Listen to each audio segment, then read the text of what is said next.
Hello everyone, welcome to our YouTube channel keep it simple. आज के video में हम स्विट्जरलैंड के एनर्जी क्राइसिस के बारे में बात करेंगे, जिसकी वजह से इनकी सरकार इलेक्ट्रिक व्हीकल के यूज पे रेस्ट्रिक्शन लगा सकती है। इसके बाद अगर सिचुएशन खराब होती है तो और भी दूसरी रेस्ट्रिक्शंस लगाई जा सकती हैं। तो आज के वीडियो में हम इस टॉपिक को डिटेल में डिस्कस करेंगे। और आगे बढ़ने से पहले अगर आपने अभी तक चैनल को सब्सक्राइब नहीं किया तो प्लीज सब्सक्राइब करके हमें मोटिवेट कीजिए। तो सबसे पहले अगर हम बात करें लेटेस्ट डेवलपमेंट की, तो रशिया और यूक्रेन का जो क्राइसिस चल रहा है उसकी वजह से दुनिया भर के देशों में काफी ज्यादा प्रॉब्लम हो रही है। और स्विट्जरलैंड आज की डेट में एक एनर्जी क्राइसिस के दौर से गुजर रहा है।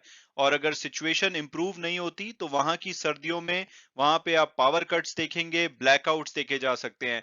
जो कि हो सकता है कि आप भारत में रह के सोचते हो कि भाई एक नॉर्मल बात है, लेकिन एक डेवलप कंट्री के लिए ये बहुत ही अनयूजुअल बात है।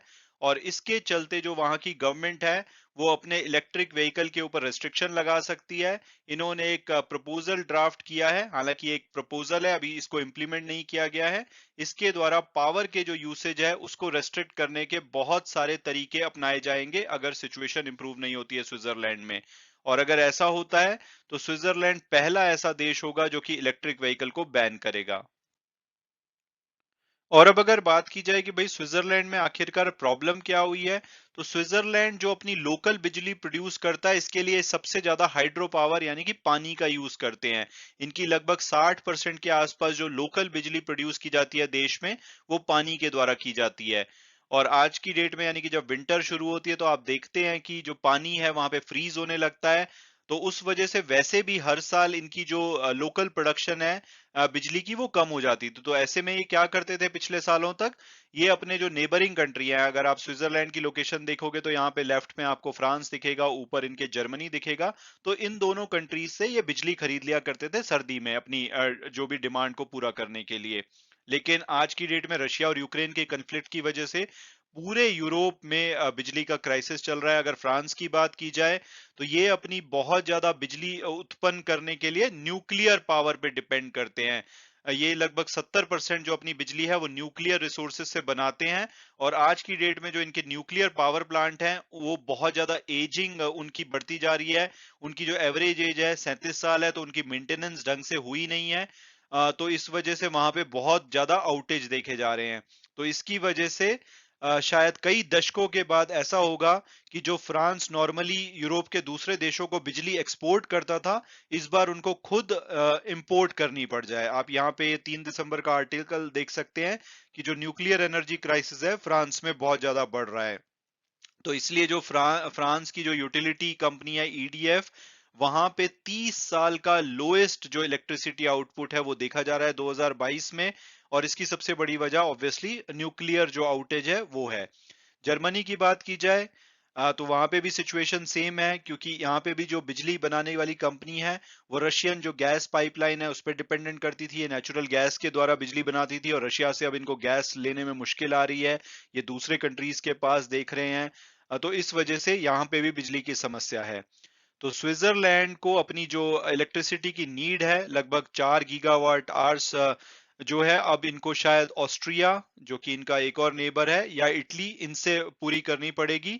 लेकिन ये कंट्रीज भी ऑलरेडी नेचुरल गैस और फॉसिल फ्यूल पे डिपेंड करते हैं अपनी बिजली को उत्पन्न करने के लिए। और रशिया से इनको भी नेचुरल गैस में प्रॉब्लम आ रही है। तो रशिया और यूक्रेन का कन्फ्लिक्ट साफ साफ अब यूरोप पे दिखाई दे रहा है। इसका शायद पहला जो विक्टिम है वो स्विट्जरलैंड बनने वाला है। और अब अगर बात की जाए कि भाई स्विट्जरलैंड का क्या प्लान है इस सिचुएशन से निपटने के लिए, तो आप शायद जानते ही होंगे कि यूरोप की जो सर्दियां हैं वो बहुत ही ज्यादा डिफिकल्ट होती है। हमारी तरह नहीं कि भाई अगर हीटर नहीं चलेगा तो कोई प्रॉब्लम नहीं, रजाइयों में बैठ के हम काम चला लेंगे। अगर वहां पे उनके हीटिंग इक्विपमेंट नहीं चलेंगे तो वो लोग सरवाइव भी नहीं कर पाएंगे। तो वहां पे जो पावर आउटेजेस है स्विट्जरलैंड के लोग अफोर्ड भी नहीं कर सकते हैं। तो उन्होंने इससे निपटने के लिए उन्होंने एक इमरजेंसी प्लान बनाया है 2 टीयर का, एक है क्राइसिस, एक है इमरजेंसी। तो इन क्राइसिस जब वहां पे होगा उनके हिसाब से तो 3 लेवल के रेस्ट्रिक्शन वो अपने देश के लोगों पे लगाएंगे।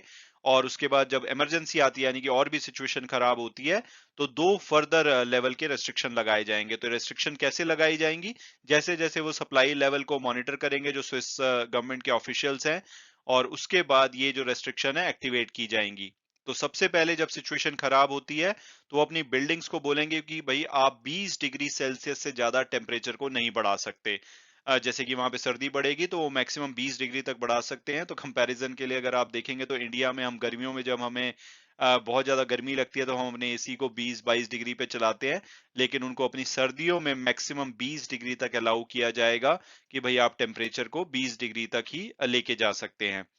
इसके अलावा जो उनकी वॉशिंग मशीन में हीटिंग कैपेसिटी होती है उसके लिए मैक्सिमम टेम्परेचर 40 डिग्री का अलाउ किया जाएगा। और इसके बाद भी और सिचुएशन खराब होती है तो वो इलेक्ट्रिक व्हीकल के यूज को भी बहुत ही ज्यादा एसेंशियल ट्रिप के लिए अलाउ कर सकते हैं। तो जो इनका ड्राफ्ट है उसके हिसाब से अगर सिचुएशन खराब होती है तो ये इलेक्ट्रिक व्हीकल जो प्राइवेट यूज के लिए यूज किया जाता है उसको बहुत ही ज्यादा नेसेसरी जो चीजें होंगी, जर्नीज होंगी, उसके लिए अलाउ किया जाएगा। जैसे कि कोई अगर ऑफिस में जाना चाहता है, शॉपिंग के लिए जाना चाहता है, कोई डॉक्टर के पास विजिट कर रहा है, रिलीजियस इवेंट्स अटेंड कर रहा है, या कोई कोर्ट अपॉइंटमेंट है, इसके अलावा किसी भी और पर्पस के लिए इलेक्ट्रिक व्हीकल को अलाउ नहीं किया जाएगा। तो एक तरह से जैसे हमारे यहाँ पे कोविड लॉकडाउन लगा था, उसी तरह का एक लॉकडाउन होगा जहां पे चेक किया जाएगा कि वो किस पर्पस के लिए बाहर निकल रहे हैं और इलेक्ट्रिक व्हीकल यूज कर रहे हैं। और इसके बाद भी सिचुएशन खराब होती है तो वहां की जो शॉप्स हैं उनको बोला जाएगा कि भाई आप 2 घंटे पहले बंद कीजिए, जो कि इकोनॉमिक नुकसान डेफिनेटली उनको पहुंचाएगी। और एक्सट्रीम मेजर्स यानी कि सब कुछ और भी खराब हो जाता है तो इवन अपने जो स्पोर्ट्स मैचेस हैं उनके ऊपर बैन लगा देंगे, कॉन्सर्ट्स और थिएटर जो परफॉर्मेंसेज हैं उनको भी रोक देंगे। तो इनके यहाँ पे ये बहुत ही ज्यादा प्रिपेयर हो चुके हैं कि अगर सिचुएशन खराब होती है तो ये सब स्टेप्स ये उठाएंगे। इसके अलावा एडिशनल मेजर्स तो ये लेंगे ही, जैसे एस्केलेटर के यूज को कम करेंगे, हॉलिडे जो लाइट्स हैं इस टाइम पे क्रिसमस सीजन आने वाला है तो उस उनको टर्न ऑफ किया जाएगा। जो लीफ ब्लोअर्स होते हैं जो कि पत्तियों को इकट्ठा करने के लिए यूज किए जाते हैं उनको बंद किया जाएगा। क्रिप्टो करेंसी की जो माइनिंग की जाती है उसमें बहुत ज्यादा इलेक्ट्रिसिटी यूज होती है, उसको भी बैन किया जा सकता है। तो ये सब प्लान है स्विट्जरलैंड का पावर क्राइसिस से बचने के लिए। और अब अगर बात की जाए कि भाई हमारे लिए इसमें से क्या सीख निकल के आती है, तो सबसे पहले तो जो ग्लोबल ट्रेड है वो बहुत ही ज्यादा क्रिटिकल है। तो इससे साफ साफ लगता है कि अगर कोई जियो पॉलिटिकल इशू होता है किसी भी एक पार्ट में वर्ल्ड के, इस टाइम पे स्विट्जरलैंड कोई लड़ाई नहीं लड़ रहा, रशिया और यूक्रेन लड़ रहे हैं, लेकिन इसका जो असर है वो दूसरे कंट्रीज पे देखा जा रहा है। इवन भारत पे भी जब एनर्जी के प्राइसेस बहुत ज्यादा बढ़ गए थे, हालांकि अब रशिया से ऑयल खरीदने की वजह से हम सरवाइव कर पा रहे हैं, तो इसी तरह से अब स्विट्जरलैंड भी एक बिना युद्ध में पार्टिसिपेट किए युद्ध का असर देख रहा है।